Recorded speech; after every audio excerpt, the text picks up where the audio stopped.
Assalamualaikum warahmatullahi wabarakatuh. Halo semuanya.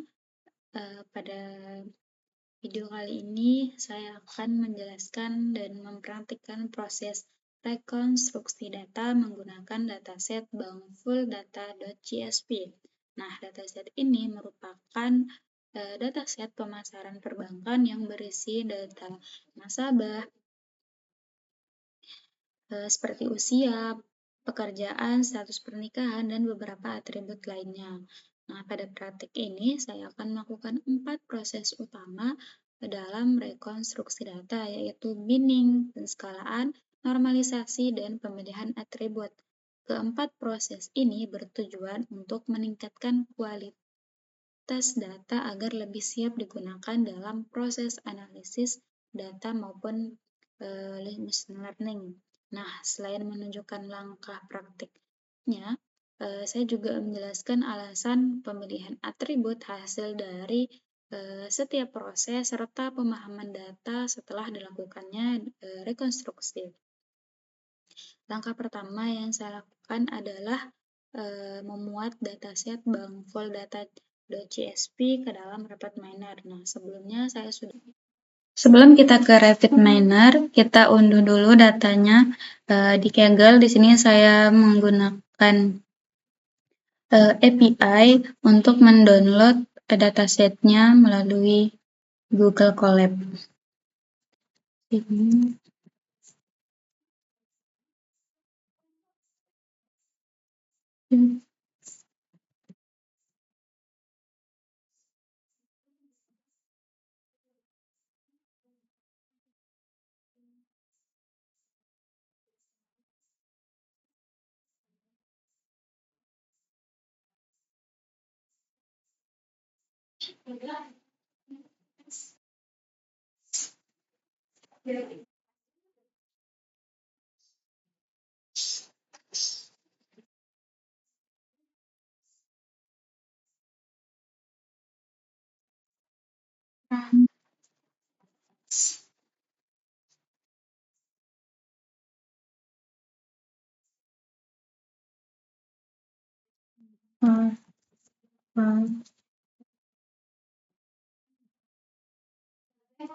Sekarang kita unduh file kaggle.json.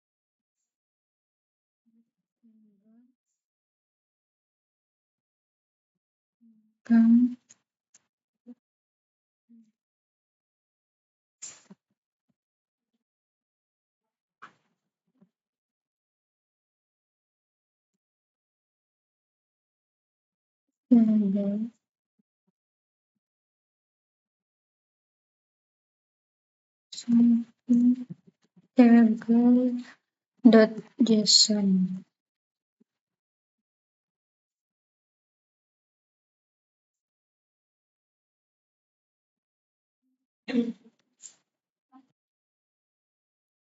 Kaggle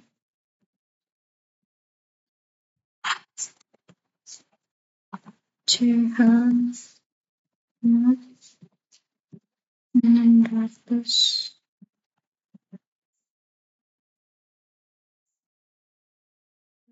Kaggle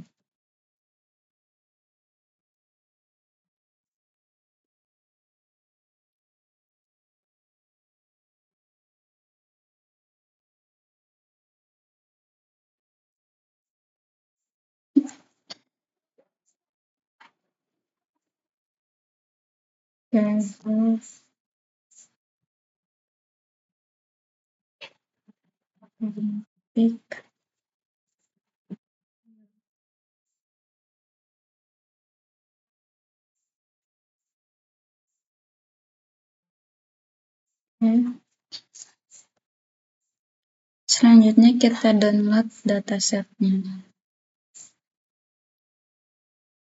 Download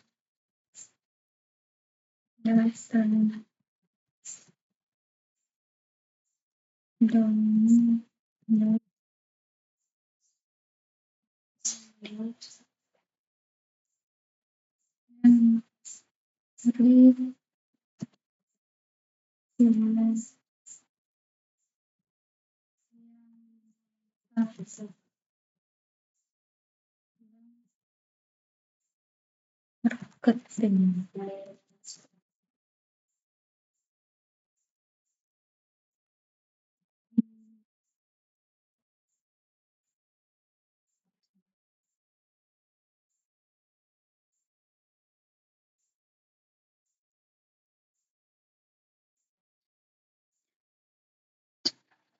Sekarang sudah muncul link dataset yang akan kita unduh dari Kaggle.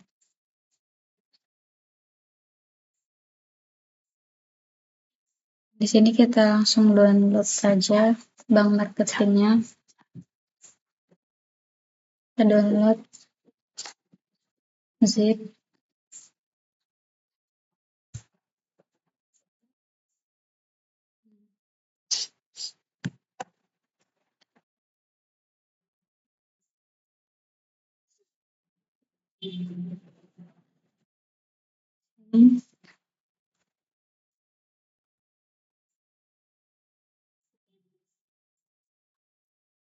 Kita ekstrak aja.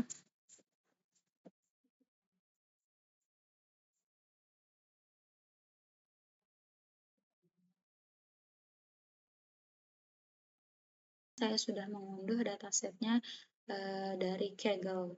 Nah, di sini saya menggunakan operator. Nah, ini saya akan menggunakan operator retrieve. Nah, di sini yang pertama kan ada melakukan rekonstruksi data, yaitu dan binning. Di sini kita langsung retrieve. Nah, di sini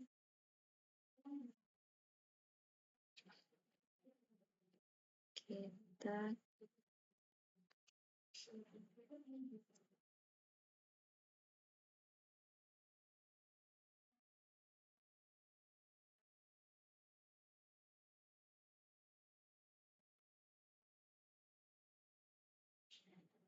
server.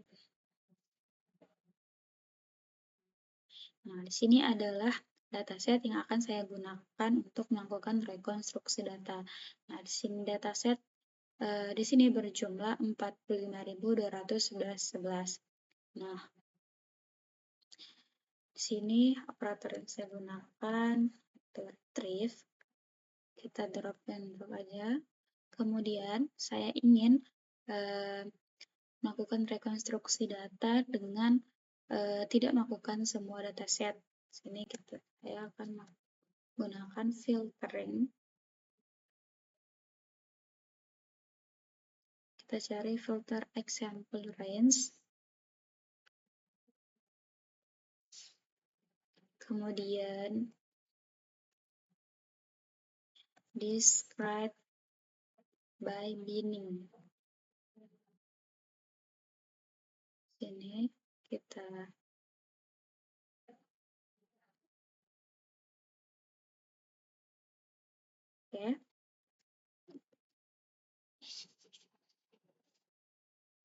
kemudian di retrieve ini kita masukkan dataset yang akan kita gunakan. Ini bank full. Kemudian di filter ini, jadi di sini saya akan memfilter dataset tadi menjadi 10.000 pertama.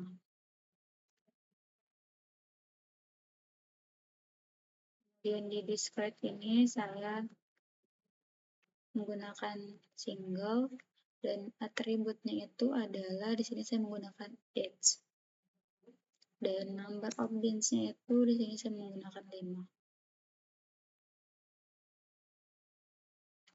Oke, di sini sudah muncul datasetnya, di mana di sini sudah muncul 10.000 data, yang tadinya datanya itu berjumlah 45.211 dan setelah dilakukannya describe by meaning, di sini memiliki perbedaan yang sebelumnya data age-nya itu hanya berdiri sendiri yaitu 58. Setelah dilakukannya range atau describe by meaning, di sini ada range 5 di mana usia 52. Range 5 di mana usia 52, kemudian range 3 itu adalah 36 sampai 44.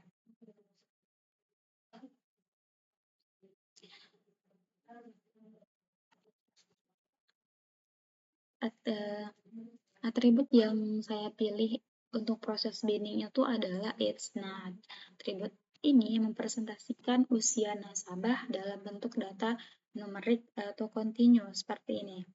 Nah, alasan pemilihan atribut age di mana memiliki rentang nilai yang cukup luas dan bersifat kontinu, sehingga setiap nilai usia berdiri sendiri tanpa pengelompokan alami. Kondisi ini menyulitkan, seperti ini. Nah, ini dimaksudkan dengan berdiri sendiri.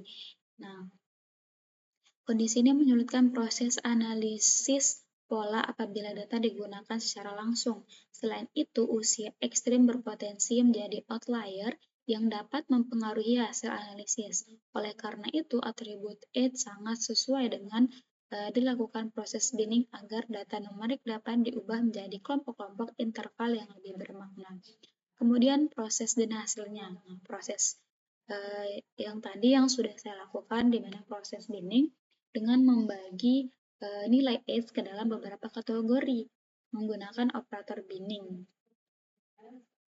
Nah, setiap interval mempresentasikan kelompok usia tertentu. Nah, hasil dari proses ini adalah atribut age yang semula berupa angka kontinu yang berupa angka kontinu seperti 58, 44, 33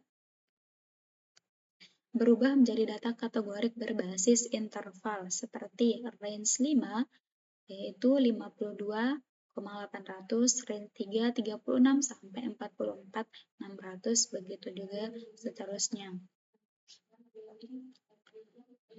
Nah, analisis dan pemahaman data di mana hasil binning menunjukkan bahwa data usia menjadi lebih terstruktur dan mudah dianalisis. Pola distribusi usia dapat diamati dengan lebih jelas, misalnya dominasi kelompok usia tertentu. Selain itu, pengaruh nilai ekstrim dapat meminimalkan karena telah masuk ke dalam interval tertentu. Nah, dari sisi analisis lanjutan, hasil binning memudahkan pengamatan hubungan antara kelompok usia dengan atribut lain seperti status pekerjaan dan status pernikahan.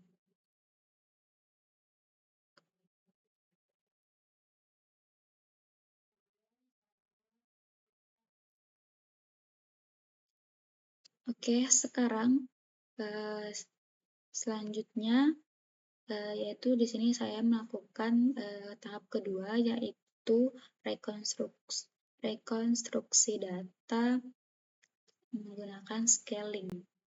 Di sini saya retrieve lagi.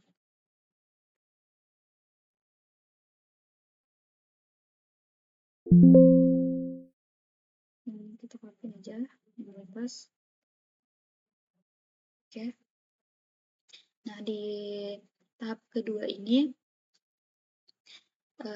operator yang digunakan yaitu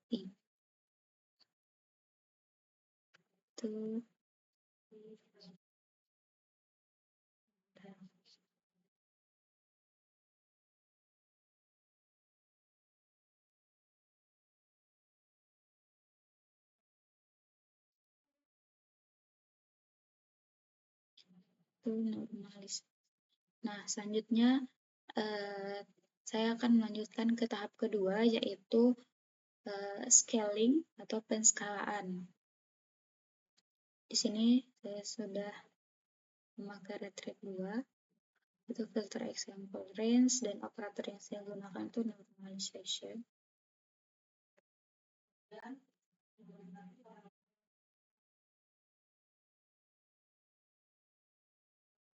Normalisasi sini edge single, kita masih menggunakan edge.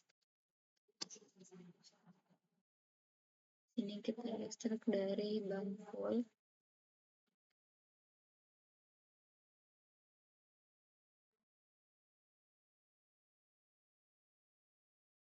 Kita menggunakan edge, dan metodenya kita menggunakan range transformation.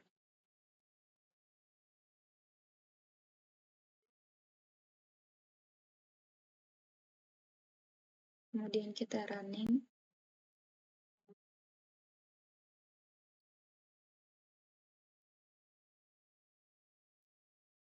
Nah, di sini sudah muncul dataset dari hasil scaling yang sudah kita lakukan. Nah, penentuan atribut yang saya lakukan setelah proses binning tadi, nah, pada tahap ini saya kembali menggunakan atribut edge, sebagai contoh atribut numerik. Alasannya, penskalaan dilakukan karena atribut numerik memiliki rentang nilai yang berbeda-beda. Jika tidak dilakukan penskalaan, atribut dengan nilai yang lebih besar mendominasi di perhitungan jarak, terutama pada metode berbasis jarak. Tadi saya menggunakan operator normalis dengan metode range transformation. Metode ini mengubah nilai X ke dalam rentang tertentu tanpa mengubah urutan datanya. Bagaimana maksudnya rentang tertentu? Di sini X-nya, kemudian X-nya itu 58, example normalisnya itu adalah 0, yang berubah menjadi 0,927 dan 0,585. Setelah dilakukannya penskalaan tadi, data menjadi lebih seimbang dengan tidak adanya atribut yang terlalu dominan. Hal ini membuat analisis menjadi lebih objektif, lebih adil. Di sini ada perbedaannya. Di sini yang belum, H-nya 58, dan setelah dilakukannya scaling dengan rentang dengan penskalaan 0,927 dan 0,585. Selanjutnya,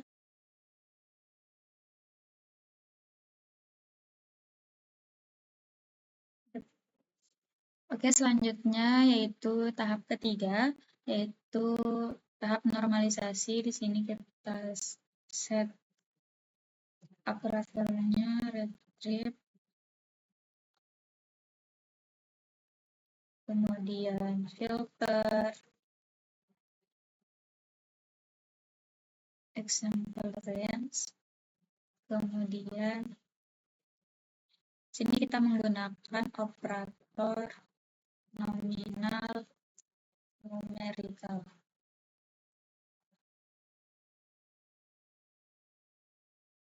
Saya sambungkan.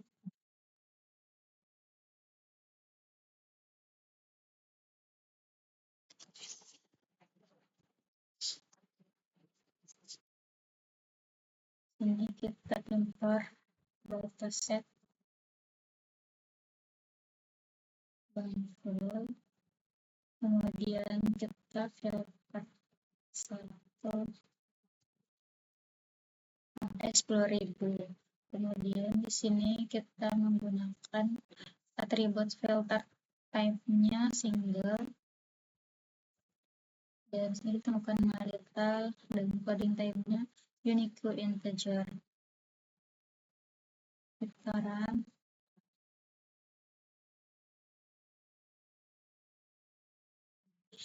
Ini adalah dataset yang sebelum kita lakukan nominalisasi atau nominal to numerical.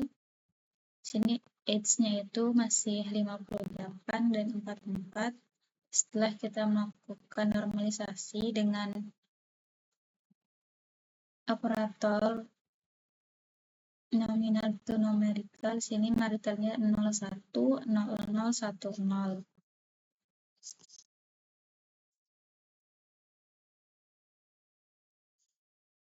Normal.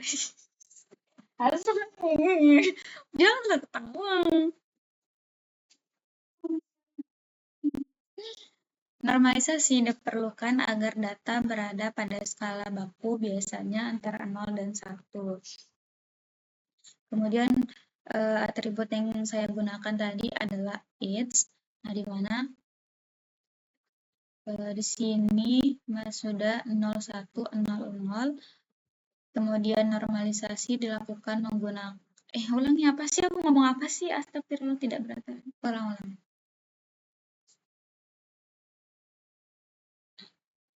Normalisasi diperlukan agar data berada pada skala baku, biasanya antara 0 dan 1. Proses ini penting agar algoritma machine learning dapat bekerja lebih optimal. Nah, di sini sudah muncul di sini maritalnya 01, 00, 10.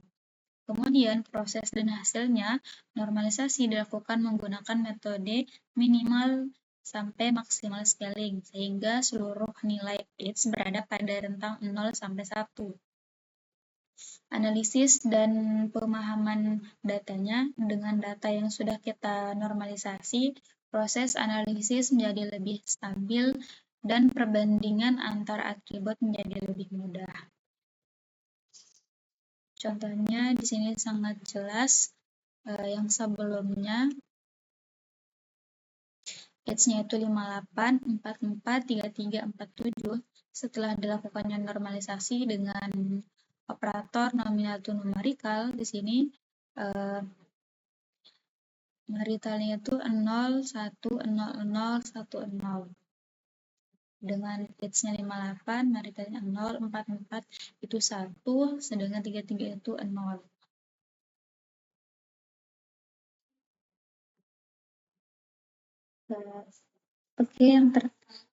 Oke, langkah terakhir atau tahap terakhir yaitu pemilihan atribut. Nah, di sini kita masih menggunakan retrieve, kemudian filter example. Di sini kita dan operator yang kita gunakan adalah select attribute.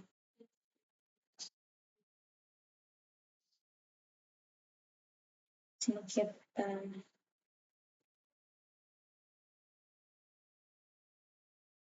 tarik sampai. Oke. Sini kita pilih a subset, kemudian kita select atribut atau kita pilih atribut yang akan kita tampilkan setelah kita melakukan pemilihannya. Di sini saya akan menambahkan age, balance, spike, days. Nah, atribut-atribut ini adalah atribut yang berpengaruh pada proses analisis. Housing, education,